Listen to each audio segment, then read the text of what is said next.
నమస్కారం city news సమాహారానికి స్వాగతం. నా పేరు విశ్వనాథ్.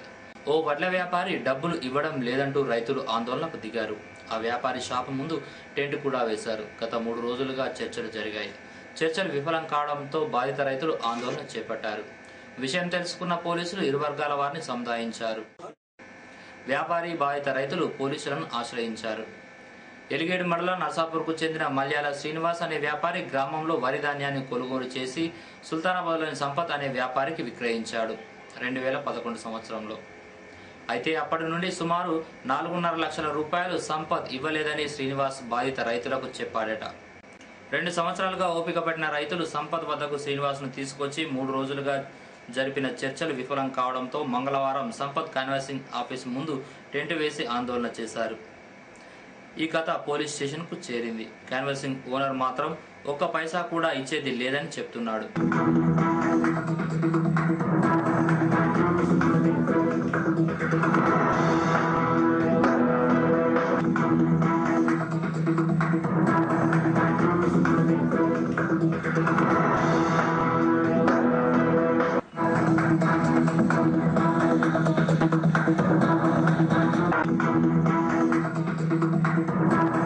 మల్యాల శ్రీనివాస్ నర్సాపూర్ అనే ఏజెంట్కు నేను వడ్డు చూకిన. ఆయన నాకు 80,000 రూపాయలు ఇవ్వాలి. ఏమైంది డబ్బులు ఇవ్వాలంటే నాకు జనగ్రామ్ కాన్వాసింగ్లో రావాలి, ఆయన డబ్బులు ఇవ్వట్లేదు. ఇచ్చినాక ఇస్తా అని చెప్పేసి సంవత్సరం నుంచి గడుపుతుండే. ఆయన నాకు ఏమైందంటే ఇంకా మా లెక్కలు మొన్న అయిపోయింది. నాకు ఉల్టా నిన్నే తెలిపించిండు, అన్ని దొంగ లెక్కలు చేసిండు. నాకు డబ్బులు ఏమైందంటే ఇంకా డ్రైవర్కి డబ్బులు ఏం లేదు, లెక్కలు ఏం లేదు, డేసీ చింపేసి అన్ని చింపేసి నేను ఆ రోజు లెక్క అయిపోయింది, ఏం లేదు పోనీ అని చెప్పేసి అంటున్నాను. మళ్ళీ నిన్న వస్తే మీ వాళ్ళు చేద్దామన్నాడు. ఈ రోజు చేద్దామంటే ఈ రోజు కూడా మళ్ళీ ఏం లేదు, మీరు ఎక్కడ దిక్కులు ఎక్కడ చెప్పుకోపోండి అని అంటున్నారు. దానికోసం మేము ఇవాళ ఇంకా టెంట్ వేసి ధర్నా చేద్దామని చెప్పేసి 50,000 రూపాయలు నాకు వచ్చేటి ఉన్నాయి. ఆయన ఏమైంది ఈ సైడ్ పైసలు ఇవ్వంటే జానగ్రామ క్యాన్వాసింగ్ అయినా అది చేసి మోసం చేసిండు. మరి అడుగుదా రమ్మని మొన్న వచ్చినాము. వస్తే చేసి లెక్కలు చూసుకుంటాం, మీ లెక్కలు చూసుకున్న తర్వాత మీకు ఇచ్చేద్దామని చెప్పిండు. ఇప్పటి వరకు ఏ రెస్పాన్స్ లేదు. మల్యాల శ్రీనివాస్ నర్సాపురం మండలం ఎలిగేడు. అతనికి నేను ఎలాంటి రూపాయలు బాకీ లేను. మొత్తం ధాన్యం పైసలు టోటల్గా పేమెంట్ చేసిన 6 నెలల సంతకాలు పెట్టించిన, మొత్తం లెక్క చేయించి మొత్తం సంతకాలు పెట్టించినాం. ఆల్రెడీ సిఐ దగ్గర కూడా తప్ష అయిపోయింది.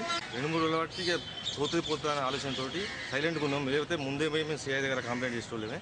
కాకపోతే ఏంటంటే మా చుట్టపోడు కాబట్టి ఆలోచన చేసి సపరేట్గా ఆగినాము. తర్వాత మళ్ళీ మా దగ్గర న్యూసెన్స్ చేస్తే రైతులందరూ వచ్చి మేము సిఐ గారికి కలవడం జరిగింది. శ్రీనివాస్ అనేటానికి నేను ఎలాంటి బాకీ లేను. మొత్తం టోటల్గా పేమెంట్ ముట్టింది. ఆల్రెడీ మొత్తం సిఐ గారి దగ్గర కూడా తప్షాజ్ అయిపోయింది.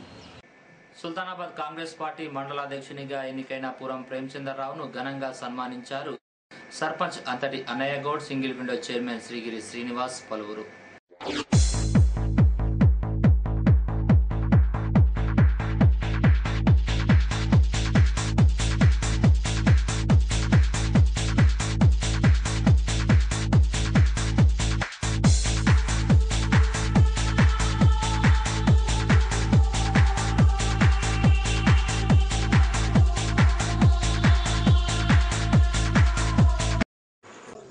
తప్పకుండా తన వంతు సహకారమే కాకుండా మేమందరం కూడా కలిసికట్టుగా గ్రూపిజానికి తావు లేకుండా, గ్రూప్ అనేది లేకుండా కాంగ్రెస్ పార్టీ అనే ధ్యేయంతో ముందుకెళ్తామని చెప్పి ఈ సందర్భంగా హామీ ఇస్తున్నాను. మరి యొక్క మండలంలో పార్టీని నిజంగా కూడా మరి ఏదైతే నిదానం కాంగ్రెస్ పార్టీ తెలంగాణలో తీసుకోవడం జరిగిందో ఆ నినాదాన్ని తప్పకుండా పాటిస్తానని, కాంగ్రెస్ పార్టీని మరి ఇంటింటా జెండా అనే ఒక నినాదాన్ని ముందుకు తీసుకుంటున్నాను. ఈ యొక్క మండలాన్ని మరి కాంగ్రెస్ మండలంగా తప్పకుండా రూపొందించాలని ఫోన్లు చేయడం కానీ కార్యకర్తల మోటివేషన్ చాలా చురుకైనటువంటి వ్యక్తి. అటువంటి వ్యక్తిని ఎన్నిక చేసినటువంటి మంత్రివర్యులు దుద్దిల్ల శ్రీధర్ బాబు గారికి ప్రత్యేక నా యొక్క ధన్యవాదాలు తెలియజేస్తున్నా. ఏదైతే కాంగ్రెస్ పార్టీ చేస్తున్నటువంటి కార్యక్రమాలను ఎప్పటికప్పుడు మరి ప్రజల్లోకి తీసుకెళ్లడానికి ప్రేమచంద్రరావు ముందుండి పనిచేయాలని, వారి ఎన్నిక కొరకు గ్రూపులకు తావేయకుండా తెలంగాణ యొక్క కాంగ్రెస్ పార్టీ జెండా సోనియా గాంధీకి అండా అనేటువంటి కార్యక్రమాన్ని గ్రామాన తీసుకుపోయేటువంటి బాధ్యత ఈరోజు ప్రేమచంద్రరావు గారి పైన ఉన్నది. సుల్తానాబాద్ మండలం పూసాలలో వివిధ పార్టీల నుండి ఈ నెల 2న కాంగ్రెస్ పార్టీలో పెద్ద సంఖ్యలో చేరుతున్నట్లు ఈ సమావేశాన్ని విజయవంతం చేయాలన్నారు కాంగ్రెస్ పార్టీ అధ్యక్షుడు ప్రేమచంద్రరావు. పెద్దలు కాంగ్రెస్ పార్టీ జిల్లా అధ్యక్షులు కొండూరు రవీంద్రరావు గారు, అదేవిధంగా పెద్దలు మాజీ ఎమ్మెల్యే గీట్ల ముకుందరెడ్డి గారు, అదేవిధంగా మాజీ ఎమ్మెల్యే బిడిది రాయమల్ గారు ఈ యొక్క సమావేశంలో హాజరు కానున్నారు. ఈ యొక్క సమావేశము ముఖ్యంగా ఇతర పార్టీల నుంచి కాంగ్రెస్ పార్టీ వైపు ఏదైతే తెలంగాణ కాంగ్రెస్ పార్టీ ఎప్పుడైతే డిక్లేర్ చేయడం జరిగిందో దానికి అనుగుణంగా మరి యొక్క తెలంగాణ లోపల కాంగ్రెస్ పార్టీ తప్ప వేరే పార్టీ లేదు అనే ఉద్దేశంగా ఈనాడు మరి అధిక సంఖ్యలో కార్యకర్తలు ఈ యొక్క మన కాంగ్రెస్ పార్టీకి రావడం జరుగుతుంది. సుల్తానాబాద్ ట్యాంక్ బండ్ నుంచి ర్యాలీగా పూసాల గ్రామం వరకు వెళ్ళి శివాలయం దగ్గర మరి మీటింగ్ సమావేశాన్ని ఏర్పాటు చేసుకోవడం జరుగుతున్నది. కాబట్టి అధిక సంఖ్యలో కార్యకర్తలు ఇటు సమావేశంలో పాల్గొని ఈ యొక్క కార్యక్రమాన్ని దిగ్విజయం చేయాలని చెప్పి సుల్తానాబాద్ గ్రామంలో నెలకొన్న సమస్యలను త్వరితగతిన పరిష్కరించేందుకు నిధులు మంజూరు చేసినట్లు, కొన్నింటిపై సర్పంచ్ అన్నయ్యగౌడ్, ఉప సర్పంచ్ అలెంకి శ్రీనివాస్, వార్డు సభ్యులు తీర్మానం చేసినట్లు చెప్పారు.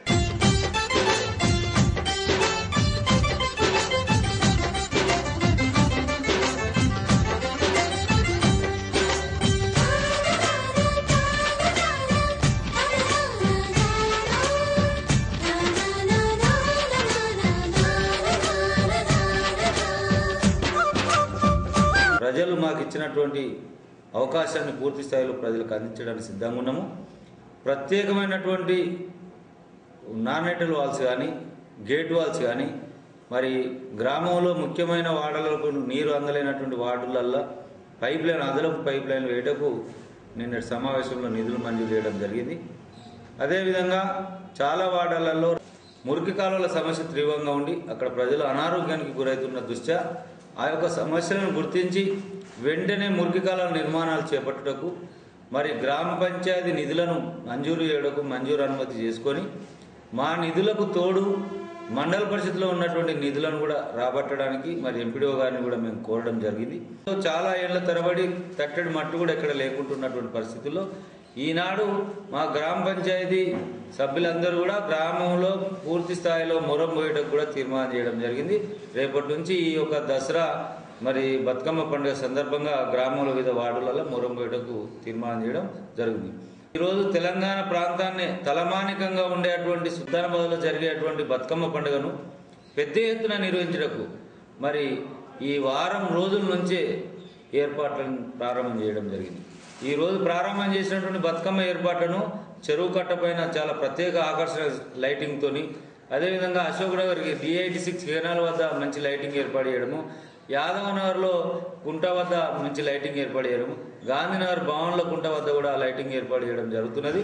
ప్రజలు మంచిగా ఉన్నటువంటి అవకాశానికి మేము పూర్తి స్థాయిలో మద్దతు తెలిపి అది చేస్తాము. ప్రత్యేకంగా మంచినీటి సమస్య ఈ విద్యుత్ వల్ల అంతరాయం జరుగుతున్నది. చాలా రిపేర్లు అయినాయి మోటార్లు పూర్తి స్థాయిలో వాటి రిపేర్ చేయాల్సి వస్తుంది. గేట్ వాల్స్ అన్ని రిపేర్ చేయాల్సి వస్తున్నది. కొంచెం ఈ మధ్యలో మంచినీటి ఎద్దడి ప్రజలకు జరుగుతున్నది. దయచేసి ప్రజలందరూ గమనించాలి. ఒక పూర్తి స్థాయిలో దీని మీద సమగ్రమైనటువంటి విచారణ చేసి పూర్తి స్థాయిలో ఒక 15 రోజులల్లా మంచినీరు సక్రమంగా అందే విధంగా చర్య తీసుకుంటాం. మానేరు వాగులో గట్టపిల్లి వద్ద, సుల్తానాబాద్లో ఉన్నటువంటి సంపు వద్ద కూడా జనరేటర్లు పెట్టుటకు మరియు లేక సోలార్ జనరేటర్స్ పెట్టడం కూడా గ్రామ పంచాయతీ సభ్యులందరూ తీర్మానం చేయడం జరిగింది. చెత్తా చెదారాన్ని పూర్తి స్థాయిలో తొలగించడం కూడా మరొక అదనపు ట్రాక్టర్ను కొనుగోలు చేయడానికి కూడా తీర్మానం చేసి, అదేవిధంగా చిన్న సైకిల్ రిక్షాలను, చిన్న బండ్లను, సైకిల్ బండ్లను, రిక్షా బండ్లను కూడా కొనుగోలు చేయడానికి అది చేసాము. ఎందుకంటే గ్రామంలో శుద్ధి బాగా ఉండాలని. ఎలిగేడు మండల కేంద్రంలో నానేస్తం అనే స్వచ్ఛంద సంస్థ అక్టోబర్ 2 గాంధీ జయంతిని పురస్కరించుకొని రక్తదాన శిబిరం జెడ్పీహెచ్ఎస్ స్కూల్లో నిర్వహిస్తున్నట్టు చెప్పారు. ఆసక్తి గల దాతలు శిబిరంలో పాల్గొనాలన్నారు. అక్టోబర్ 2 గాంధీ జయంతిని పురస్కరించుకొని నానేస్తం సేవా సమితి మరియు రెడ్ క్రాస్ సొసైటీ వారి ఆధ్వర్యంలో రక్తదాన శిబిరం ఎలిగేడు మండలం జెడ్పీహెచ్ఎస్ హై స్కూల్లో ఏర్పాటు చేయడం జరిగింది. కావున ఆసక్తి గల రక్తదాతలు ఎవరైనా స్వచ్ఛందంగా ఈ రక్తదాన శిబిరంలో పాల్గొని విజయవంతం చేయగలరని మా యొక్క మనవి. ఇవి బులెటిన్ విశేషాలు. మరో బులెటిన్లో మళ్ళీ కలుసుకుందాం. నమస్కారం.